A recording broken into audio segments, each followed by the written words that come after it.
Series शुरू होती है और हमें दिखता है फ्लैशबैक सितंबर 2020 का। हमें दिखती है गाड़ी की हेडलाइट्स और कुछ आर्मी के लोग जो ब्रिज से किसी को मारने का इंतजार कर रहे हैं। हर जगह बर्फ से ढकी दिखती है और तभी दिखते हैं कुछ ज़ॉम्बी लाइक क्रिएचर जो बर्फ में से खड़े हो रहे हैं। हम एक लड़के को भी देखते हैं जो काफी चोटिल है और वो स्नोफॉल के बीच आर्मी की तरफ आगे बढ़ रहा है। उसे अपनी ओर आता देख आर्मी उस पर फायर करने लगती है और उसे कोई भी फर्क नहीं पड़ता क्योंकि वो एक हामी होता है। अब सीन स्विच होती है और हमें 1 महीने पहले अगस्त 2020 का सीन दिखता है। यहाँ हमें फिर से वो शुरू वाला घायल लड़का दिखता है। ये सीरीज का हीरो है और इसका नाम चा ह्यून सू होता है। चा ह्यून सू ग्रीन होम अपार्टमेंट में शिफ्ट हो रहा है।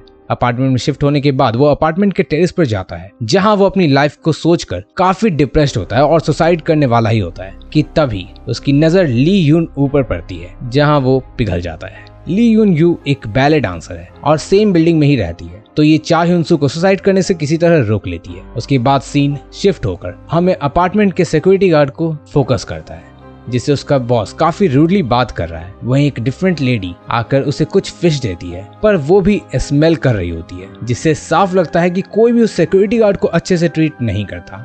अब गार्ड उन फिश के बॉक्स की अनबॉक्सिंग करता है और तुरंत उसके नाक से इंटेंस ब्लीडिंग शुरू हो जाती है। अब चलो जानते हैं कि आखिर ऐसा क्यों हुआ। वो शुरू में दिखने वाला हामी आखिर एक डिप्रेस्ड लड़के से उस जैसा कैसे ट्रांसफॉर्म हो गया और आखिर आर्मी के लोग उसे क्यों शूट कर रहे थे। तो थोड़ा इंतजार करो, स्वीट होम को एक्सप्लोर करेगा ये मंदबुद्धि बालक। देखो, इससे पहले हम डीप जाएं, लेट मी क्लियर कि स्वीट होम के टोटल 10 एपिसोड्स हैं और ये पार्ट 1 है जिसमें हम 2 एपिसोड्स को एक्सप्लोर करेंगे। इस फिल्म में हमें ज़ॉम्बीज के ultra pro max plus variant देखने को मिलते हैं। मतलब कि सीधा समझो इन ज़ॉम्बीज में कुछ अनयूजुअल पावर्स हैं जैसी पहले किसी भी ज़ॉम्बी फिल्म्स में नहीं दिखाई गई हैं और कहानी उनसे सरवाइव करने के ही अराउंड होती है। ये ज़ॉम्बीज के साथ साथ काफी हद तक एक मॉन्स्टर है, तो अब लोग कैसे उनसे सरवाइव करेंगे ये पूरी स्टोरी इसी के अराउंड है। तो now back to the story. तो इसके बाद वो गार्ड बहुत वियर्ड बिहेव करने लगता है। फिर हम अपार्टमेंट के और भी लोगों को देखते हैं जैसे कि एक लेडी जिसकी बेटी की डेथ कुछ महीने पहले एक रोड एक्सीडेंट में हो चुकी थी, पर वो लेडी अब भी अपनी बच्ची का स्ट्रॉलर लेकर घूमती है like her baby is still alive. वहाँ यून जी सू नाम की एक और लड़की आती है जो एक म्यूजिशियन है। वो उस लेडी से बात भी करती है। उसके बाद उसी अपार्टमेंट का एक आदमी जिसका नाम जंग जय ह्यून है, वो म्यूजिशियन को उस लेडी के बारे में लिफ्ट में बताता है। ये एक कोरियन लैंग्वेज का टीचर है और इसका भी इस सीरीज में एक इम्पोर्टेंट रोल है। अब सीन एक किलर पर फोकस होती है जिसका नाम प्योन सांग वुक है। इसने एक आदमी को टेप से कवर करके होस्टेज बनाया हुआ है और ये कॉन्ट्रैक्ट किलर उसे टॉर्चर भी करता है। इसके बाद सीन ह्यूनसू पर आती है जिसको कुछ दिन बाद एक गेम टेस्टिंग के लिए बुलाया जाता है। ह्यूनसू एक काफी डिप्रेस्ड और लोनली बंदा होता है। ह्यूनसू अपने नूडल्स की डिलीवरी को लाने के लिए अपने घर का डोर खोलता है और देखता है कि उसकी नूडल्स और बाकी सब चीजें बिखरी हुई हैं। फिर ह्यूनसू की नजर अपनी नेबर पर जाती है जो अपनी कैट को ही खा रही होती है और फिर क्या, हमारे ह्यूनसू भैया डर के मारे अपने फ्लैट के अंदर वापस से जाकर छिप जाते हैं। कुछ देर में वो नेबर ह्यूनसू के डोर पर आ जाता है और ह्यूनसू जब पीप होल के थ्रू देखता है तो उस लेडी के नाक से भी काफी ब्लीडिंग होने लगती है और वो बहुत तेज से डोर पर नॉक करने लगती है और तुरंत ही वो एक मॉन्स्टर में ट्रांसफॉर्म हो जाती है। कुछ देर में एक और लड़की यून जीसू के दरवाजे पर भी बहुत तेज नॉक की आवाज आती है और इधर ह्यूनसू रूम के बाहर डंडा लेकर उस मॉन्स्टर को मारने के लिए निकल जाता है। पर इससे पहले कि वो कुछ करता, वो तुरंत ही बेहोश हो जाता है और उसे कोई भी मॉन्स्टर नहीं दिखती। मीनवाइल हम अपार्टमेंट के नीचे ली यून ह्योक नाम के एक लड़के को देखते हैं जिसके चारों तरफ अपार्टमेंट के लोग गैदर हुए रहते हैं क्योंकि किसी ने अपार्टमेंट को बाहर से लॉक कर दिया था। अब सियो यी क्योंग नाम की एक लड़की आती है जो फायर फाइटर होती है। वो मैनेजमेंट ऑफिस में जाती है और हेल्प बुलाने के लिए कॉल भी करती है, बट उसका कोई फायदा नहीं होता क्योंकि सारी लाइंस डिजास्टर रिपोर्ट्स के कारण बिजी होती हैं। तभी उसी अपार्टमेंट के बाहर एक मॉन्स्टर अपीयर होता है जो काफी अजीब दिख रहा होता है और उसका टंग भी काफी लंबा होता है और वो अपने टंग से अटैक करना शुरू कर देता है। दूसरी तरफ अपार्टमेंट के लोग किसी तरह गेट को खोलते हैं और तभी वहां एंट्री होती है उसी मॉन्स्टर की। वो अपनी टंग से लोगों को मारने लगता है। तभी ली ह्यून हुक और सियो यी क्योंग उस मॉन्स्टर को किसी तरह बाहर निकालते हैं और एक शॉप ओनर गेट को वापस से लॉक कर देता है। उसके बाद हम अपार्टमेंट के बाहर सिटी का व्यू देखते हैं जहां सब कुछ बर्बाद हो चुका है और एक दो नहीं बल्कि सड़कों पर कई सारे मॉन्स्टर्स और काफी डिफरेंट तरह के मॉन्स्टर घूमते हुए दिखते हैं एंड सब समझ जाते हैं कि ये दुनिया अब खत्म होने वाली है।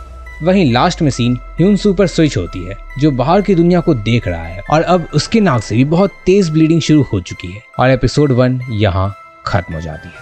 अब एपिसोड 2 की शुरुआत होती है और हमें ह्यूनसो के पास्ट को दिखाया जाता है कि कैसे वो काफी वक्त से अपने आप को हार्म करते चला आ रहा है, क्यों अब वो इतना डिप्रेशन में लग गया है और आखिर वो अब ऐसा क्यों है जैसे वो अभी बिहेव करता है। इतना ही नहीं, हम देखते हैं कि एक कार एक्सीडेंट में उसने अपनी पूरी फैमिली को खो दिया था एंड फ्यूनरल पर जाने पर ही उसे पता चलता है कि उसके पेरेंट्स ने उसके लिए कोई भी ज्यादा सेविंग फंड्स नहीं रखे थे, जिससे वो और भी ज्यादा ब्रोक और डिप्रेस्ड हो चुका था। फिर सीन वापस से प्रेजेंट में आता है और हम देखते हैं कि ह्यूनसो अपनी नेबर के घर में पड़ा हुआ है और यून जी सू उसकी केयर कर रही होती है। अब सबको पता चल चुका था कि अगर किसी इंसान के नोज से ब्लीडिंग शुरू हुई तो उसका मतलब कि वो इन्फेक्टेड है और कभी भी मॉन्स्टर बन सकता है। बट किसी को भी ये नहीं पता था कि ये वायरस क्यों और कैसे स्प्रेड होना शुरू हुआ। किसी को नहीं पता था कि हाउ इट ऑल स्टार्टेड, पर वो मैं आपको किसी और वीडियो में डिटेल में बता दूँ। अगर आप चाहते हो कि इस सीरीज पर और भी ज्यादा वीडियोस आए, इस बार हम 300 कमेंट्स का टारगेट रखते हैं। Let's see if we can do it और नॉट। खैर, बैक टू द वीडियो। हमने एपिसोड 1 के एंड में ह्यूनसो को भी देखा कि उसे किसी ने भी काटा नहीं था, पर स्टिल वो इन्फेक्टेड हो गया था। लाइक उसकी नोज से ब्लीडिंग होनी शुरू हो चुकी थी। पर एक चीज गौर करने की बात है कि वो अभी तक नॉर्मल है एंड ट्रांसफॉर्म नहीं हुआ है। खैर, दूसरी तरफ किलर सांग वुक स्टेयर से नीचे जाता है और उसे ह्यूनसो की नेबर, जो कि अब एक मॉन्स्टर थी, वो दिखाई देती है।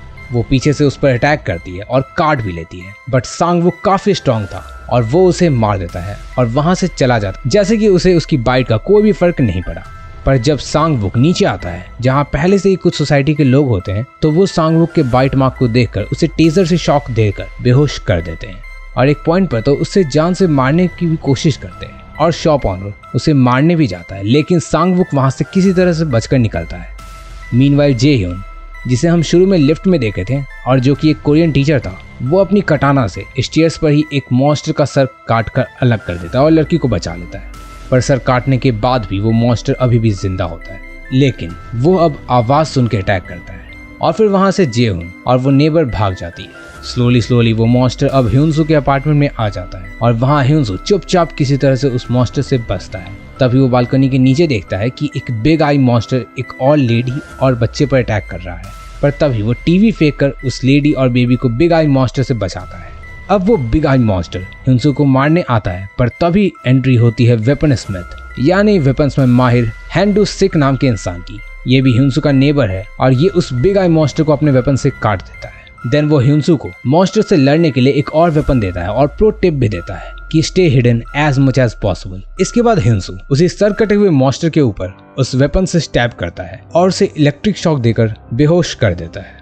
ह्यूनसो अब उस वेपन को लेकर उसी नेबर और लेडी और बच्चे को बचाने के लिए निकलता है, जिसके डैड को बिग आई मॉन्स्टर ने मार दिया था एंड पहले उसे हैंडू सिक ने अपने वेपन से घायल तो कर दिया था, पर चूंकि वो बच्चा और उसकी मम्मी घर में अकेले थे तो ह्यूनसो उसकी मदद करने जाता है। ह्यूनसो उन्हें घर से बाहर निकाल लेता है, पर थोड़ा आगे जाने के बाद ही ह्यूनसो की नोज से फिर से बहुत तेज ब्लीडिंग होने लगती है एंड बच्चों को वो उससे दूर जाने को बोलता है। ह्यूनसो को एक इमेजिनेशन आती है और वो देखता है कि उसकी आईज अब ब्लैक हो चुकी है एंड यहाँ पर हो जाती है हमारी सेकंड एपिसोड खत्म। एपिसोड 3 शुरू होती है और चा ह्यूनसो गाड़ी में फैमिली के साथ कहीं जा रहा दिखता है। ये वही दिन था जब उसकी फैमिली में सबकी जान जाने वाली होती है। वो बता रहा होता है कि वो जानता है कि उसके फैमिली में सभी मम्मी पापा बहन सब उससे नफरत करते हैं, जबकि रियलिटी ऐसी नहीं होती है। उसकी मम्मी चाहती है कि उसकी फैमिली में सब एक साथ रहें और ह्यूनसो भी थोड़ा बात करे, इसलिए वो किसी तरह ह्यूनसो को मना करके एक रोड ट्रिप पर ले चल रही है। पर यहाँ ह्यूनसो के मन में सबके लिए द्वेष भावना भरी होती है और वो सोचता है कि सब उससे नफरत करते हैं और यही बात होते हुए वो अपने परिवार को कहता है कि तुम सब मरोगे। और हम देखते हैं कि अगले ही पल ट्रक आकर उन्हें ठोक देती है। अब ह्यूनसो की आंख खुलती है और बहुत दिन बीत चुकी थी और हमें पता लगता है कि आखिर क्यों वो अपने परिवार के मरने पर भी दुखी नहीं होता है, क्योंकि उनके फैमिली के बीच कोई भी प्यार और बॉन्डिंग नहीं होती है। इसके बाद हम ह्यूनसो के दिमाग में चल रहे उसके एविल डिजायर्स को देखते हैं दैट वो चाहता था कि दुनिया में सभी लोग गायब हो जाएं। अब आखिर वो इतना ज्यादा अकेला क्यों रहना चाहता है? क्या ये किसी ट्रॉमा का असर है? इसका जवाब भी हमें सीरीज में आगे पता लगेगा। खैर, अब सीन प्रेजेंट में आती है और वो 2 बच्चों को बचा रहा है। इनके पीछे एक बड़ा साइज का हल्क टाइप मॉन्स्टर पड़ा हुआ है। ह्यूनसो उस मॉन्स्टर के पैर को पकड़ लेता है और बच्चों को भागने को कहता है और फिर हल्क मॉन्स्टर ह्यूनसो को अच्छे से धो देता है। वो ह्यूनसो को मार रहा होता है कि तभी जंग जे ह्यून की एंट्री होती है। ये स्वॉर्ड चलाने में माहिर है और अपने स्वॉर्ड से ये हल्क टाइप मॉन्स्टर को घायल कर देता है और ह्यूनसो को वहां से बचाकर ले जाता है। जब ह्यूनसो को होश आता है तो जीसू, जो म्यूजिशियन थी, वो ह्यूनसो को मारने को बोलती है, क्योंकि अब सबको पता चल चुका है दैट अगर किसी को नोज ब्लीडिंग होती है तो वो इन्फेक्टेड है और मॉन्स्टर बन जाएगा। हाउएवर जंग उसे रोकता है और बोलता है कि क्या पता ये ठीक भी हो जाए। तो चलो जानते हैं कि हल्क टाइप मॉन्स्टर से इतना पिटने के बावजूद भी ह्यूनसू आखिर जिंदा कैसे बचा। आखिर क्या वो मॉन्स्टर बच्चों को मार देगा, और स्वीट होम की इस सेकंड पार्ट में हमें क्या क्या देखने को मिलने वाला है। तो थोड़ा इंतजार करो, स्वीट होम के पार्ट 2 को एक्सप्लोर करेगा ये मंदबुद्धि बालक। स्टोरी शुरू करने से पहले स्वीट होम सीरीज के इस पार्ट में हम एपिसोड 3 और 4 को एक्सप्लोर करने वाले हैं और इसके हिडन डिटेल्स को भी डिटेल में देखेंगे। तो अब ह्यूनसू उन दोनों के साथ बच्चों को बचाने के लिए निकल जाता है, क्योंकि वो इन्फेक्टेड होने से बड़े मॉन्स्टर से इतना पिटने के बावजूद भी ठीक होता है। दूसरी तरफ दोनों बच्चों को ह्यूनसू ने 14th फ्लोर पर रह रहे वेपन में माहिर अंकल के पास जाने को बोला था, और वो वहां जा ही रहे होते हैं, पर उसी फ्लोर पर वो बिना सर वाला मॉन्स्टर मिलता है। ह्यूनसू ने उसके बारे में भी बच्चों को पहले से ही बता दिया था कि उस मॉन्स्टर की आंख तो नहीं है, पर कान बहुत तेज है। तो दोनों बच्चे एकदम उसी जगह पर फ्रीज हो जाते हैं, पर पीछे से वो हल्क टाइप मॉन्स्टर आता है, जिससे बिना सर वाला मॉन्स्टर हमला कर देता है, और हल्क मॉन्स्टर उसे ब्रूटली बिना सर वाले मॉन्स्टर को मारता है। और इन सब से बच्चे किस तरह से बचकर निकल जाते हैं। अब हमें दिखती है फायर फाइटर, जो इलेक्ट्रिक चेक करने बेसमेंट में गई होती है, पर उस पर कोई हमला करके अंधेरे में खींच लेता है। अब बच्चे आगे आगे और हल्क मॉन्स्टर पीछे पीछे, पर बीच में वो स्ट्रॉलर लेकर चलने वाली लेडी आ जाती है और फिर उसे हल्क मॉन्स्टर पीट देता है। और यहाँ हम जानते हैं कि उस लेडी को भी पता था कि दैट उसका बेबी मर गया है, पर उसे यूं ही बेबी को इमेजिन करना अच्छा लगता था, इसलिए वो ऐसा करती थी। वहीं ग्राउंड फ्लोर पर सभी लोग टीवी देख रहे होते हैं और प्रेसिडेंट को दिखाया जाता है, जो सिटीजन को काम करने के लिए आए हैं। वो बता रहे हैं कि हम सब कुछ संभाल लेंगे, पर लाइव टीवी के दौरान ही उनके नोज से भी ब्लीडिंग होने लगती है, मतलब वो भी अब ट्रांसफॉर्म हो जाएंगे, जिससे हम समझ जाते हैं कि यहाँ कोई भी सेफ नहीं है, और चाहे कोई पावरफुल पर्सन ही क्यों ना हो, कोई भी इससे नहीं बच सकता। वापस से सीन अब हल्क मॉन्स्टर को दिखाती है, जिस पर अब स्टॉलर वाली लेडी हमला कर रही है, क्योंकि वो भी अब इन्फेक्ट हो गई थी। इधर ह्यूनसू बच्चों को बचाकर निकल जाता है। जंग मॉन्स्टर को फिर अपने पीछे दौड़ाता है और खिड़की के जरिए बिल्डिंग से बाहर गिरा देता है। वहीं जीसू इन्फेक्ट हो चुकी स्टॉलर लेडी को भी वेपन में माहिर अंकल के पास ले जाती है, क्योंकि वो ट्रांसफॉर्म नहीं हुई होती है। अब इसके बाद जंग और जीसू के रूम पर खाने का सामान लेने जाते हैं, पर रूम बिखरा देखकर जंग को लगता है कि यहाँ कोई आया था, पर जीसू बोलती है कि वो ऐसी ही रहती है और कोई भी वहां नहीं आया था। अब ये दोनों और बाकी सब उसी वेपन वाले अंकल हांडू सिक के पास पहुंचते हैं। यहाँ सभी लोग एक साथ खाते पीते हैं और बच्चे भी इंट्रोड्यूस होते हैं, जिसमें बड़ी बहन का नाम सो योंग होता है और छोटे भाई का नाम योंग सू होता है। अब हमें दिखती है फायर फाइटर गर्ल, जिसे किसी ने उल्टा लटकाया हुआ है और वो स्पाइडर वेब में लिपटी हुई है। बहुत देर तक उसके ऊपर नहीं आने से ली यून हुक और मिलिट्री मैन टेंशन में होते हैं। अब हांडू सिक के घर पर सब बारी बारी से रखवाली करते हैं और ह्यूनसू बोलता है कि अगर वो कन्वर्ट होने लगे तो उसे मार दिया जाए। अब सुबह होती है और शॉपकीपर हमें शॉप के अंदर दिखता है, जो अब सबको खाने की चीज तभी देगा जब उसे लोग पैसे देंगे, जिससे हम सभी उसकी सेल्फिश और ग्रीडी पर्सनालिटी को देखते हैं। यही सब चल रहा होता है कि एपिसोड 1 में जो टेप से लिपटा लड़का रहता है उसकी एंट्री होती है, और बता दूं कि उसे एपिसोड 2 में जंग और जीसू ने टेप से बाहर निकाल कर बचाया था, और वहां से वो अपने रूम पर चला गया था। और अब वही टॉर्चर हुआ लड़का आता है और अपने बैग में काफी सारी खाने की चीजें लाता है और सबसे शेयर भी करता है। अब ऐसे एपोकलिप्टिक सिनेरियो में भी ये खाना शेयर कर रहा है, थोड़ा सस्पिशियस जरूर लगता है। और एक कुत्ते को पाली हुई आंटी को भी उसे देखकर थोड़ा शक होता है, और उसका कुत्ता भी उसे देखकर भौंकने लगता है, जिससे हमें कुछ गड़बड़ लगता है। अब गड़बड़ क्या है और इसे टॉर्चर क्यों किया जा रहा था, ये सब हम आगे जानेंगे।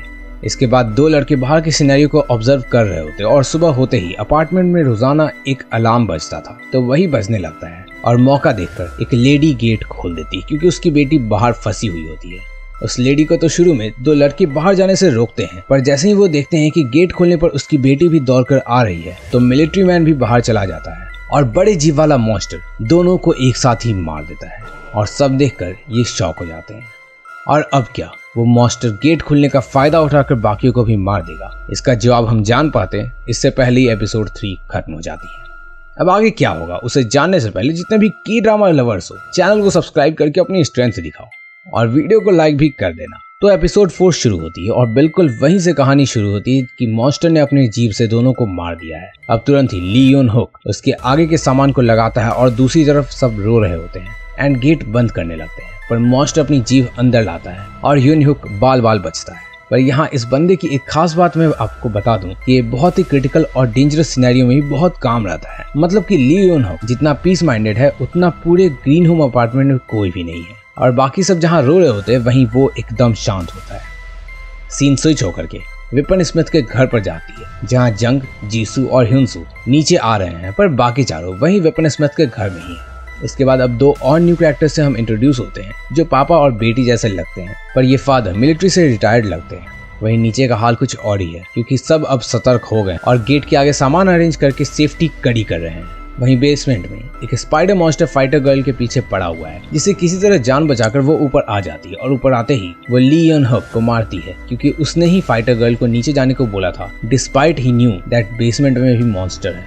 अब हमें एक इम्पोर्टेंट अनाउंसमेंट दिखती है कि अब मार्शल लॉ पूरी सिटी में इम्प्लीमेंट कर दिया गया है और ज़ॉम्बी वॉरियर्स हमें सबसे जरूरी जानकारी मिलती है कि ये मॉन्स्टर्स के बनने का कोई एक्चुअल रीजन है ही नहीं और ना ही ये इन्फेक्शियस है, मतलब कि ये ज़ॉम्बीज की तरह फैलते नहीं है और जिस किसी में कोई स्ट्रॉन्ग डिजायर होती है वो ट्रांसफॉर्म होकर मॉन्स्टर बन सकते हैं। साथ ही इन मॉन्स्टर्स को मारा नहीं जा सकता क्योंकि ये खुद को हील कर सकते हैं और खुद के बॉडी पार्ट्स को भी रीजनरेट तक कर सकते हैं।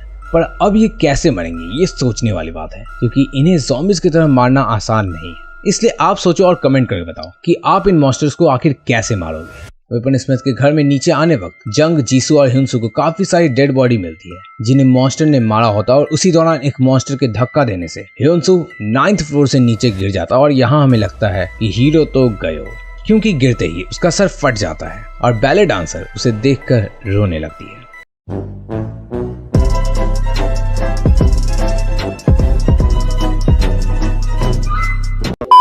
पर नहीं, उसकी आंख खुलती है और वो जिंदा होता है और उसे बैले डांसर बोलती है कि मैंने बोला था सुसाइड मत करना पर फिर भी कूद गए। और इसके बाद ह्यूनसू अपने घाव चेक करने लगता है जो कि अभी तक थोड़ा ठीक हो चुका था। आपको याद हो तो ह्यूनसू इन्फेक्टेड था, इस वजह से वो खुद हील हो रहा है और रिकवर कर रहा है क्योंकि वो अभी गोल्डन आवर में है और वो अभी मॉन्स्टर में ट्रांसफॉर्म तो नहीं हुआ है पर उसमें काफी सारी पावर्स आ गई हैं। पर यार हमारी पावर बढ़ाने के लिए सब्सक्राइब बटन दबाओ, 50 सब्सक्राइबर्स के हम बहुत क्लोज हैं तो कर देना। तो अब देखो ह्यूनसू अब वहां से बाहर आता और शॉप ऑनर उसे मारने की और बाहर निकालने की बात करता है। ये घूसट इतना सेल्फिश है कि मेरे पास शब्द नहीं और अभी देखते जाओ इसका ग्रीड कैसे सबके सामने आता है। शॉपकीपर के ह्यूनसू को मॉन्स्टर कहने वाले इंसिडेंट के बाद ली यन हक एक वोटिंग करने का डिसाइड करता है कि कितने लोग ह्यूनसू को रखना चाहते हैं और इस वोटिंग में ह्यूनसू के फेवर में ही रिजल्ट आता है और वो वहां रुक जाता है। लेकिन इस बीच शॉपकीपर बार बार तंग करता है और उसे निकलने को बोलता है। वो नहीं चाहता कि ह्यूनसू वहां रहे, नहीं तो खतरा बढ़ जाएगा और खाने पीने के सामान में भी कमी आएगी। शॉप ऑनर बहुत रूडली सबसे बात भी करता है, सबको मारने को कहता है और हम देखते हैं कि वो अपनी वाइफ को भी फिजिकली अब्यूज कर रहा है और कॉन्स्टेंटली डांटता है और मारता है। तभी शॉप ऑनर को भी नोज ब्लीडिंग होने लगती है और ह्यूनसू उसे कहता है कि अगर मुझे यहाँ से बाहर निकाला तब तो अब तुम्हें भी चलना पड़ेगा क्योंकि वो भी अब ट्रांसफॉर्म होने लगा है।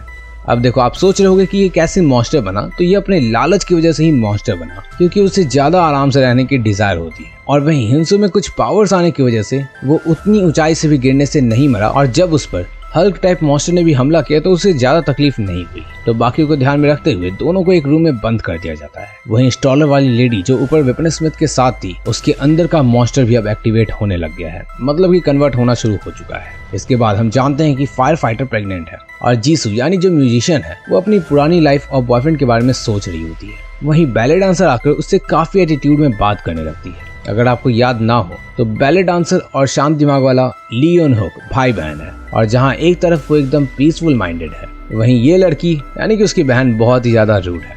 फिर हमें वो किलर और टेप में लिपटा हुआ बंदा मिलता है जो अब आमने सामने आ चुके हैं और यहाँ भी वो किलर उसे बहुत मारता है।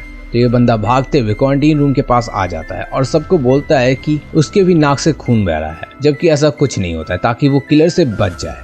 तब तक किलर भी वहाँ रूम तक पहुँच जाता है लेकिन ग्रुप किसी तरह उसे बचाकर रूम के अंदर डाल देते और उसकी जान बच जाती है। अब बैले डांसर हमें थोड़ी ज्यादा किलर पर इंटरेस्ट दिखाते हुए किलर से बात करने की कोशिश करती हुई दिखती है। अपना किलर एकदम सख्त लौंडा होता है और बिल्कुल भी उसे भाव नहीं देता और शांति से वहां से निकल जाता है। और यार इधर एक मैं हूँ। बहुत तकलीफ होती है जब आप योग्य हो और लोग आपकी योग्यता ना पहचाने।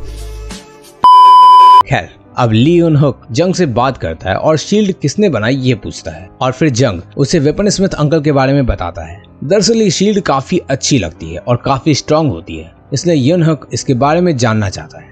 इसके बाद सीन वेपन स्मिथ अंकल के घर पर शिफ्ट होती है जहाँ बहन बोलती है कि 1 घंटे से स्टॉलर वाली लेडी बाथरूम से बाहर नहीं आई है और वेपन स्मिथ अंकल ऐसे में जब बाथरूम का दरवाजा खोलकर चेक करते हैं तो वो देखते हैं कि वो लेडी अब मॉन्स्टर बन चुकी है। अब आगे क्या, वो मॉन्स्टर बनी हुई लेडी दोनों बच्चों को मार देगी और ये नया मॉन्स्टर आखिर कितनी परेशानी खड़ी करता है ये तो आगे देखने पर ही पता चलेगा। तो एपिसोड 5 शुरू होती है और हमें दिखता है ली यन हक एक क्वारंटीन रूम में है जहां ह्यूनसू और शॉपकीपर बंद है। वहां वो ह्यूनसू से बोलता है कि अब हमारे पास खुद को प्रोटेक्ट करने के तरीके नहीं है और तुम एक ही शर्त पर बाहर निकल सकते हो, अगर तुम हमारी मदद करो, और अभी से तुम्हें हमारी मदद करनी होगी। और देन वो वेपन स्मिथ अंकल को ऊपर से नीचे लाने को बोलता है। Then focus weapon smith uncle पर शिफ्ट होता है, जो बाथरूम में मॉन्स्टर बन चुकी लेडी को मारने वाले होते हैं, पर प्लान चेंज कर लेते हैं क्योंकि उन्हें एक मॉन्स्टर बेबी उसमें दिखता है। तो क्या अब ये मॉन्स्टर आगे बड़ी मुसीबत खड़ी करने वाला है? क्या ये वेपन स्मिथ अंकल को मार देगा या ये उसे मार देंगे? और अब आगे क्या कुछ होगा? तो थोड़ा इंतजार करो। स्वीट होम पार्ट 3 को एक्सप्लोर करेगा ये मंदबुद्धि बालक। हमें अब किलर दिखता है जो ऊपर किसी को ढूंढने जा रहा है, और दूसरी तरफ फायर फाइटर ली योन हुक को मार रही है, जिससे ह्यूनसू को मॉन्स्टर के पास भेजा है। वहीं ली कहता है कि वो सबकी भलाई के लिए ऐसा कर रहा है, एंड रियली मेरे अकॉर्डिंग भी वो सही कर रहा है, क्योंकि अभी ह्यूनसू गोल्डन आवर में है तो उसे मारना थोड़ा मुश्किल है, और अगर मॉन्स्टर उस पर हमला करता भी है तो भी वो नहीं मरेगा। अब हमें शॉपकीपर दिखता है जो ह्यूनसू के क्वारंटीन रूम से निकलने से आग बबूला हो गया है, क्योंकि उससे भी बाहर निकलना था। इसके बाद उसकी वाइफ उसे खाना देने में थोड़ा लेट करती है, तो वो उसका हाथ खींचकर उसे तकलीफ देने लगता है। वहां से फोकस फायर फाइटर और लियोन हुक के कन्वर्सेशन को दिखाती है, जहां वो बताता है कि जैसा कि ह्यूनसू खुद की विल पावर से ट्रांसफॉर्म होने से रुक रहा है, तो वो इस ग्रुप का सबसे मजबूत हथियार है। वहीं वो बताता है कि वो चाहता था कि ह्यूनसू उसके साथ रहे, और उसने कई सारे पेपर पर एक्स जानबूझकर पहले से बनाए हुए थे, लेकिन ऐसा कुछ करने की जरूरत ही नहीं पड़ी क्योंकि सब भी उसे चाहते ही थे। एंड इसके बाद हमें एक्चुअल चीज पता चलती है कि दरअसल ये कोई बीमारी नहीं बल्कि एक अभिशाप जैसी चीज है। इसे क्रू ब्लॉग पर सबसे पहले फायर फाइटर के फियांसे ने पोस्ट किया होता है, और अभी लियोन हुक इसी के बारे में बात कर रहा है। अब हम फायर फाइटर की मेमोरी को देखते हैं, जहां सबसे फर्स्ट पर्सन जिसने इसके बारे में दुनिया को बताया होता है वो फायर फाइटर का बॉयफ्रेंड यानी कि उसका मंगेतर ही था, क्योंकि वो पहला विक्टिम था और उसने बाकियों को इसके बारे में इन्फॉर्म किया था। देन स्वर्ड्समैन जंग और म्यूजिशियन जीसू दिखते हैं जो कि बाहर से हेल्प लेने की कोशिश कर रहे हैं। फिर हमें किलर और ह्यूनसू साथ में दिखते हैं जो ऊपर जा रहे हैं, और यहाँ ह्यूनसू ट्रांसफॉर्म होने लगता है। तो कॉन्टैक्ट किलर के उसे मारते ही ह्यूनसू रिकवर्स, पर तभी एक फास्ट रनर मॉन्स्टर आता है, पर तुरंत लंबे हाथ वाला मॉन्स्टर कॉन्टैक्ट किलर को खींच लेता है। एंड हमें लगता है कि ये तो एक अच्छा मॉन्स्टर है जिसने कॉन्टैक्ट किलर को फास्ट दौड़ाने वाले मॉन्स्टर से बचाया होता है, और वो लंबे हाथ वाला मॉन्स्टर वैसा इसलिए बना होता है क्योंकि वो अपने बच्चे का हाथ सही से नहीं पकड़ पाया था जब उसे तेज दौड़ने वाला मॉन्स्टर ले गया था। और इसी वक्त यहाँ मिलिट्री वाले अंकल और उनकी बेटी आ जाती है और दोनों को बचा लेते हैं। इसके बाद मिलिट्री अंकल और बाकी तीनों लोग उनके घर में जाते हैं, और यहाँ ह्यूनसू के रीजनरेटिव स्किल्स और मॉन्स्टर में ट्रांसफॉर्म होने के बारे में भी उन्हें पता चल जाता है, पर उन्हें कोई भी दिक्कत नहीं होती। जिसके बाद ह्यूनसू और बाकी सभी वेपन स्मिथ अंकल के पास जाने का डिसाइड करते हैं। वहीं कॉन्टैक्ट किलर टेप से लिपटे इस बंदे के रूम में जाता है। यहाँ इस टेप वाले बंदे को भी पता लग चुका है कि कॉन्टैक्ट किलर ने उससे चाबी लेकर उसके घर में पहुंच गया है। अब ये बंदा क्यों टेंशन में है और कॉन्टैक्ट किलर क्यों उसके घर में गया है, हम ये सब भी जल्द पता लगने वाला है। पर उससे पहले वीडियो को लाइक कर देना, टारगेट 3000 लाइक्स का है, और चाहते हो कि मैं और भी ज़ॉम्बी के ड्रामा को बताऊं तो कमेंट में लिख देना। अब बैक टू टॉपिक, हमें कॉन्टैक्ट किलर उस टेप वाले बंदे के रूम में दिखता है जहाँ एक बच्ची की कुछ फोटोज लगी हुई दिखती है। And here we get to know कि दरअसल वो टेप वाला बंदा एक चाइल्ड मर्डरर और सीरियल किलर होता है। दूसरी तरफ टेप वाला बंदा यानी कि सीरियल किलर बताता है कि वो इन्फेक्टेड नहीं है और क्वारंटीन रूम से निकल जाता है। ऊपर से कॉन्टैक्ट किलर भी नीचे चाइल्ड अब्यूजर को मारने आता है, और इधर ये भी हैमर लेकर रेडी रहता है। जैसे ही कॉन्टैक्ट किलर चाइल्ड अब्यूजर के पास पहुंचता है, चाइल्ड अब्यूजर उसे मारता है, पर फाइनली कॉन्टैक्ट किलर ज्यादा ताकत वाला होता है तो वो उसे ब्रूटली मार देता है। मतलब कि ये कॉन्टैक्ट किलर दरअसल एक अच्छा इंसान है, क्योंकि इसने चाइल्ड अब्यूजर यानी कि सीरियल किलर को मारकर बच्ची को बचाने की कोशिश की होती है और उसका बदला लिया होता है। खैर उसके बाद ये उसकी बॉडी को बाहर लेकर रख देता है और खुद भी बाहर रहने के लिए शटर गिराने लगता है, पर तभी स्वर्ड्समैन जंग उसे अंदर बुला लेता है और कॉन्टैक्ट किलर बेहोश हो जाता है। इसके बाद जंग बाकी मिलिट्री मैन और वो बच्ची को भी अंदर ले जाता है जिसे मॉन्स्टर ने मार दिया था। उसकी माँ अपनी मरी हुई बेटी को आखिरी बार हग करती है। देन बिल्डिंग के सभी लोग अब नीचे आ चुके थे। Military uncle, fire fighter girl, सब लोग फ्यूनरल करते हैं जिसे मॉन्स्टर ने मार दिया था, और पैरेलली वेपन स्मिथ अंकल और अच्छे तरीके से घर को सेफ्टी प्रोवाइड कर रहे हैं। लास्ट में हमें दिखता है कि बड़ी जीव वाला मॉन्स्टर टेप वाले बंदे यानी कि चाइल्ड अब्यूजर का खून पी रहा होता है, पर तभी एक बड़ा सा हाथ आता है और जीव वाला मॉन्स्टर को मार देता है, और एपिसोड 5 यहाँ खत्म हो जाती है।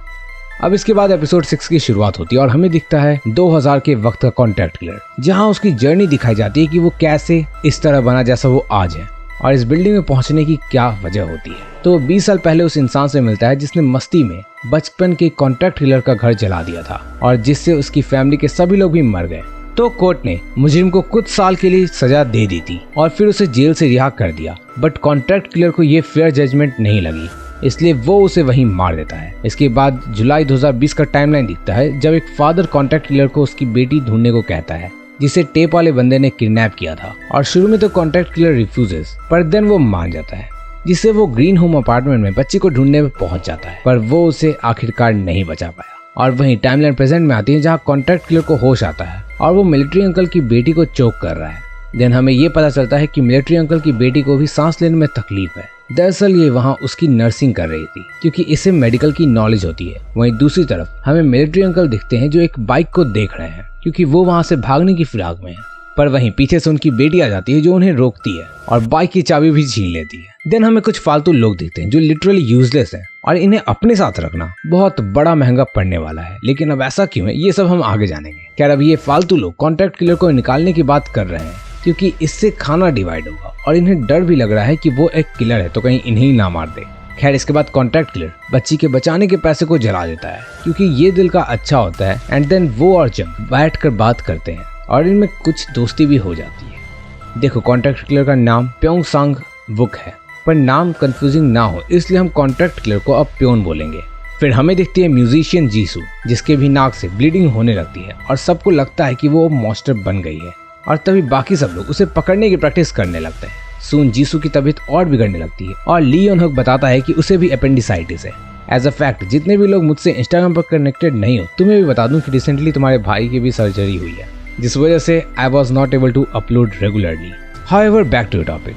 तो अपेंडिसाइटिस काफी क्रिटिकल होता है एंड सर्जरी नीडेड होती है। तो लाइफ सेव करने के लिए तो ली योन हुक और मिलिट्री अंकल की बेटी उसकी सर्जरी करने की रिस्पॉन्सिबिलिटी लेते हैं और सर्जरी करने के सामान को कलेक्ट करने लगते हैं। दूसरी तरफ हमें फायर फाइटर दिखती है जो कि बेसमेंट में है और उसे अपने फियांसी की मेमोरी याद आ रही है जो अपने ब्लॉक क्रू पर इस खतरनाक इन्फेक्शन और कर्स के बारे में लिख रहा होता है, पर उसका फियांसे उसे कुछ भी नहीं बताता है। खैर फायर फाइटर नीचे से अपना फोन लेकर आता और फिर वो अपने फियांसे को ढूंढने किसी ऑफिस की तरफ बाइक से निकल जाती है। अब इस घर में सिस्टम से चलने के लिए कुछ इंपॉर्टेंट रूल्स बनते हैं जो कि सभी को फॉलो करने हैं। लाइक सबको 2-3 के ग्रुप में रहना है और खाना दिन में सिर्फ एक ही बार मिलेगा। इसके साथ ही रोज रात में टेम्परेचर चेक किया जाएगा। वहीं डेली हिंसू को कुछ टास्क मिलेंगे, जैसा कि वो गोल्डन आवर में है इसलिए उसे ऊपर मॉन्स्टर के बीच से सभी रूम से सामान निकाल कर लाने का टास्क दिया जाता है और अपने टास्क को पूरा करके वो खुद ही क्वारंटीन हो जाता है। ये बात विपिन स्मिथ अंकल को पसंद नहीं आती है और वो ये सब ली योन हुक को बोलते हैं। खैर एक बार फिर से फालतू के लोग जो भी होते हैं वो हिंसू को सनस्क्रीन और कुत्ते के खाने जैसे फालतू की चीजें लाने को बोलते हैं, पर इस बार जब हिंसू ऊपर होता है तो फास्ट रनर वाला मॉन्स्टर अटैक कर देता है, पर किसी तरह हिंसू नीचे आ जाता है। वहीं दूसरी तरफ शॉपकीपर भी अब मॉन्स्टर बन चुका है। ये बाल वाला मॉन्स्टर बना है और उसकी वाइफ ही उसे बहुत मारती जिससे वो मर जाता है क्योंकि उसमें कुछ भी खास पावर नहीं होती। लेकिन खैर फिर से हिंसू नीचे आकर अपने क्वारंटीन वाले रूम में चला जाता है और उसकी ये हालत देखकर हमें बहुत बुरा लगता है कि सब उसको किस तरह से ट्रीट कर रहे हैं। खैर इसके बाद सीन स्विच होकर फायर फाइटर की मेमोरी को दिखाती है जो फ्लैशबैक में फियांसे के ऑफिस में आ गई है जहां आग लग चुकी है और उसे अपना मंगेतर ऑफिस में कहीं भी नहीं दिखता है। वो स्पेशल स्क्वाड से पूछती है तो भी उसे कुछ भी जवाब नहीं मिलता। बैक टू प्रेजेंट वो मंगेतर के जले हुए ऑफिस में आ चुकी है। वो उसके टैब को देखती है जहां उसे कुछ डिटेल्स में लिखा हुआ दिखता है कि उसका मंगेतर भी इन्फेक्टेड होता है और वो अपने ट्रांसफॉर्मेशन को एक एक करके मॉनिटर कर रहा और नोटपैड में मेंशन कर रहा था। वो कुछ पहले लोगों में शामिल था इसलिए उसने अपनी जर्नी इसमें मेंशन की है और बेसिकली हम जान पाते हैं कि ये कोई ज़ॉम्बी वायरस की तरह इन्फेक्शन से नहीं फैलता बल्कि ये कर्स है, जिस वजह से एपिसोड 1 में जब कॉन्ट्रैक्ट किलर को यानी कि प्योन को पीछे से एक लड़की काटती है तो वो इन्फेक्ट नहीं होता क्योंकि इसमें मॉन्स्टर के काटने से कुछ भी फर्क नहीं पड़ने वाला, बल्कि जिसे एक मॉन्स्टर में बदलना है वो बदलेंगे। तभी प्रेजेंट सिनेरियो में उसके पास कुछ कमांडो के लोग आते हैं और फायर फाइटर को उठाकर ले जाते हैं। इसके बाद सीन बैले डांसर पर आती है जो हिंसू पर ट्राई कर रही है, पर वो भी उसे भाव नहीं देता और निकलते हुए उसे जब उसका भाई और जीसू हिंसू से कुछ काम देने के लिए जाते हुए दिखते हैं तो बैले डांसर हिंसू को अकेला छोड़ने को बोलती है। पर तब दोनों की बातचीत में कुछ ऐसा होता है जिससे हमें पता लगता है कि दोनों सौतेले भाई बहन होते हैं और इस पर ली योन हुक उससे थप्पड़ मार देता है, पर बैली डांसर को कोई फर्क नहीं पड़ता और वो वहां से चली जाती है। खैर इसके बाद ह्यूनसू बेसमेंट में जाता है जहां उसे स्पाइडर मॉन्स्टर पकड़ लेता है और सीन स्विच होकर फायर फाइटर को दिखाती है, जिससे स्पेशल कमांडोज पूछताछ कर रहे हैं कि उसका फियांसे कहाँ है, पर उसे तो खुद ही नहीं पता कि उसका फियांसे कहाँ है, तो वो स्पेशल कमांडो को क्या ही बताती। यहाँ हम समझ पाते हैं कि स्पेशल कमांडो को कुछ ऐसे लोग चाहिए जो कि स्पेशल इन्फेक्टी हो, मतलब कि जिन्हें 15 दिन से ज्यादा हो गया हो पर मॉन्स्टर में ट्रांसफॉर्म नहीं हुए हो, जिससे वो उन स्पेशल इन्फेक्टीज पर रिसर्च कंडक्ट कर सकें। ऐसे में खुद को बचाने के लिए फायर फाइटर बोल देती है कि उसे एक ऐसे पर्सन के बारे में पता है, पर वो उसका नाम नहीं बताती है। अब सीन बेसमेंट का दिखता है जहाँ काफी सारे लोग बेसमेंट में ह्यूनसू को बचाने आए हुए हैं क्योंकि उसे स्पाइडर मॉन्स्टर ने पकड़ लिया होता है। और वहीं नीचे स्पीड मॉन्स्टर की एंट्री होती है और ऊपर जाकर spider monster weapon smith uncle और बड़ी बच्ची पर हमला करने लगता है। और आगे हम कुछ जान पाते उससे पहले एपिसोड 6 यहीं खत्म हो जाती है। अगर आपने यहाँ तक देख लिया तो मॉन्स्टर कमेंट कर देना, और इसका नेक्स्ट पार्ट देखना है तो राइट साइड पर क्लिक करके देख लेना। बाय।